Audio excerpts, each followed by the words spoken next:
Where's Mama G? She's wandering out in the dark. Oh, is she? Yeah. Well, she's on her own. Yeah. That's what I said too as she walked away. Yeah, you're on your own. Mama G is on her own.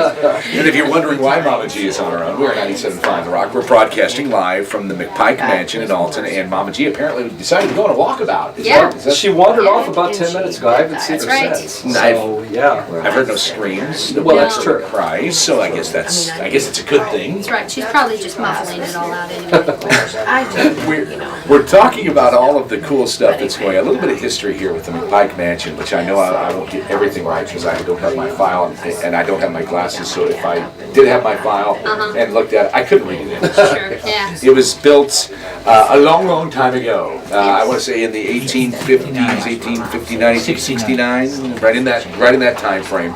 By a very wealthy gentleman here in the Madison County area, Henry Mcpike, and it is a very grand house. I mean, you walk in and you can just see it was a mansion. And the gentleman who owned it, Mr. Mcpike, was a huge into botany and all of that type of thing. Created a grape that is apparently still has some cuttings in California that they have locked away that they still use, I guess, in variations of winemaking. So there's a lot of history in this house outside of the other owners, which we'll kind of go into as we go through the evening. This man was historically very well-to-do politically in the realm of politics. Had contact with Lincoln and helped arrange the Lincoln-Douglas debates here in Alton. So it's very historic, and Alton is in and of itself a very historic town here on the river.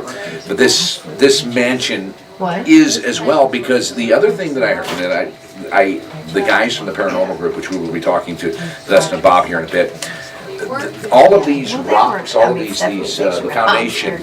Believe in these walls are These walls. Yes, they came from the Alton prison. That's not true. Okay. No, that's just a legend. That's not true. No, this the prison was still standing when this place was built. Yeah, where was the prison? The prison was located down close to the waterfront. Down by and the. it was originally built back in 1833, and it was the very first prison in the state. Oh, really? Yeah, it was Illinois State Penitentiary, and then eventually was.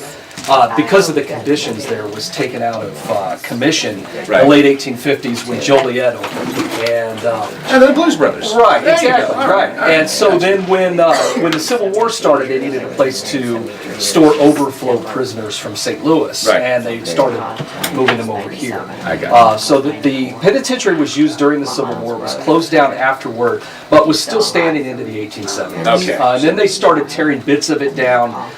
It was not used to build any buildings in the city of Alton. Okay. That's just a legend that actually sadly got started by a television show. The Scariest Places on Earth with Linda Blair, that show back in the 90s. They started that story, and it wasn't true, and it just sort of took root. And I've been fighting that story with the tours and the Haunted Alton book for years. Is that the show where they'd have the little lady from Poltergeist? Yes, who did the narration. Yeah. So it's I've been fighting that story for years, but unfortunately, while it would be a cool story, it's true. What it is that it's limestone and it's all cut from the same quarry. It's all came from the same quarries in this area, and it's a particular kind of limestone, so it all looks alike. Right. But it's not the same. It's not from any particular building. I've got a throwback that you'll probably remember, you might remember, and you won't. You might. Leonard Nimoy in Search of. Yes. I wasn't watching it, but I know of it. That way is too young for that. Oh, okay. Same here. Yeah, me too. Okay, number one, you're lying because you're older than me. And I'll throw you under the bus and back over you a couple times on that one. Just let you know. Joy Taylor is hanging out with us, an author and kind of a know-it-all when it comes to kind of the paranormal. Know-it-all, I hear that a lot. No, I mean, you're a wealth of information. I mean that in a kind way. Useless. You forgot the useless information part. Yeah. That's different. Consider present Okay, well, okay. Now, you talked. You have the tours, and based out of Decatur in that particular area. Yeah, well, we've got the Decatur tour. I think I mentioned earlier in Alton and Lebanon and Jacksonville, and we've got a couple starting in Springfield, and we've got one that travels all over the country. Okay. We've got a trip to. In fact, I'll be in Arizona next weekend on one of our trips. Okay. We just book haunted weekends at haunted places tours, and we arrange tours and ghost hunts and that kind of thing for people. It's a lot of fun. I mean, I think that the guys who work for me, at least in that company, just do it for the free trip. I'm pretty sure, but 'Cause they're not getting yeah, because I don't pay them. No, I'm just kidding. But it You know how that is a feels, lot of doesn't fun. Yeah, it's just one of those things. So sometimes I go along, which they hate because Because the bosses. the bosses. Yeah. But I don't do anything anyway. I just kind of stand around. So, but yeah, it's so it's a lot of fun. We're really expanding next year with a lot of new tours, and people just like that kind of stuff. It's a chance for people to experience things and hear about the history and ghost stories and things. Go to places they might not be able to go otherwise. Right. Especially with like the weekends, we get into a lot of places that aren't open to the public. And you know, even the same way with the tours, you know, we get into places, I mean, like here in town, one of our really popular stops is the First Unitarian Church. Well, church being haunted is odd enough, but most Bit of people irony just there. don't get to wander into a church and look for ghosts. Right. You know, it just, you know, it's not a common thing. So it's a chance for people to get to do stuff they wouldn't do otherwise. And you never know what'll happen because Right. we do have weird things that happen on the tour sometimes. So Now, how can, if they're listening to this and they're going through and they want to find out more, if it intrigues them, website, I'm sure, but is that about the easiest way to really that find out is the more? easiest way. You can find everything about the books, tours, everything at AmericanHauntings.net. That's it. I mean, everything is there. .net. So yeah, everything is there. And the residual is worn off, and now I get it. I've been to that website many times. And I've read a lot of his books, and that's what the killer is. There you go. The thing with any new books in the works, I mean, you've got something. There's always something. Are you in the writing works. all the time? Yeah, pretty much. I mean, there's always a project going on.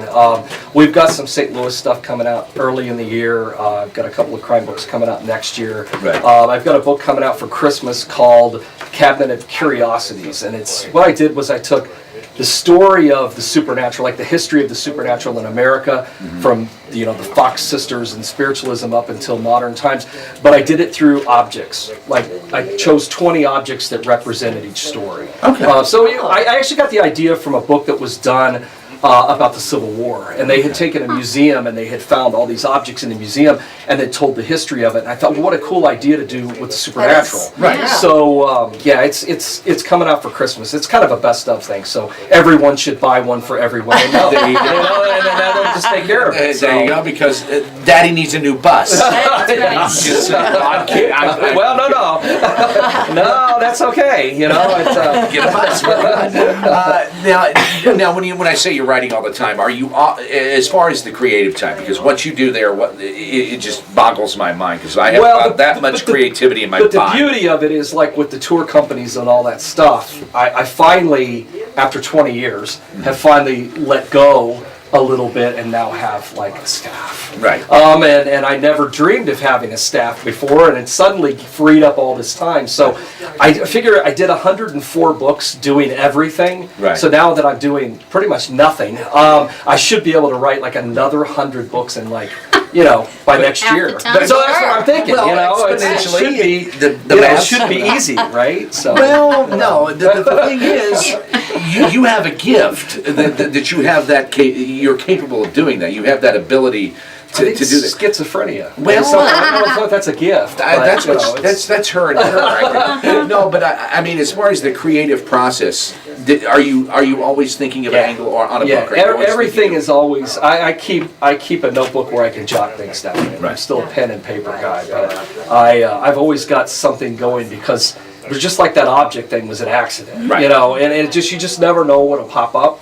So I'm always looking for a new angle. I mean, a friend of mine and I are doing a book on ghost stories from rural murders, which you would be surprised how many people on farms whacked each other with axes I in would be the surprised. 1800s, and how many ghost stories that created. So we have an entire book of that That's great. coming out, but it's a bit of a niche market, Yeah, there but you it's Why not? something different, so. It kind of harkens to that bloody Only book Williamson like it. County back Yeah. back in the Same day with kind of thing. Prohibition, because Yeah. that's my stomping grounds and how Sure. bloody that was, and how literally these dirt poor farmers became moonshine runners and More gangsters. people died in Williamson County than in Chicago during Prohibition, but yet Wow. Al Capone Frankfurt. gets all the press, Benton. So yeah, absolutely. So now, as far as the creativity and all of that, what do you read? What are your go-to novel? What's in your bookshelf at home? Well, I Besides read your books. Well, I have to read a lot of history. I mean, that's for work, and I read a lot of crime for work. But when I'm not working,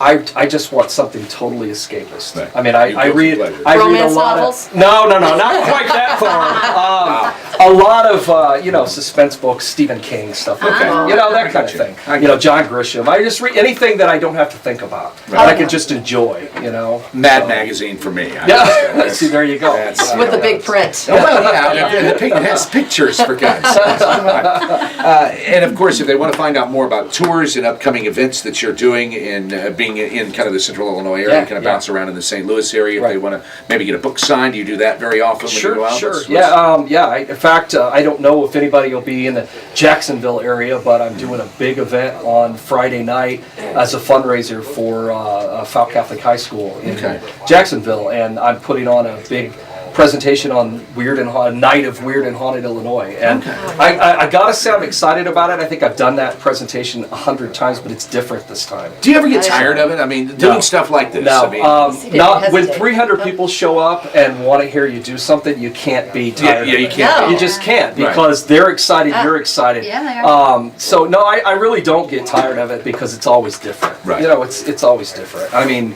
I don't do a lot of tours myself Right. anymore. I like to create them, but I used to do them every single night. And you know, you think going into it, you think, oh God. I'm sure you guys probably do the same thing. You're thinking, oh God, I gotta go in and I gotta talk all day. And then you get in there Yes. and you just go, Yeah. you know, Yeah. and it's just like putting on a show. It's a lot of fun. And but you when start you're- feeding off the energy. yeah, Yeah. exactly. You know, if you're sitting behind a desk all day, I can't imagine what that must feel like. You know, I just can't imagine. I So, couldn't do it. you know, when it comes to getting to do something that you really want to do, I mean, you don't Yeah. even care what it is as long as you want to do it. you know? Exactly. So And- it's a lot of fun. Well, it's a pleasure to meet you now. Yeah, it's Now been it's great. all- it all Thanks, comes thanks. to It's fruition very, here. very cool. And you're more than welcome to hang around, maybe go on some sightseeing with us Look at there. the stairs. There's something crawling on the stairs. Oh, look at that, it's a mouse. It's a mouse. We gotta go. We gotta go. Look at the little mouse.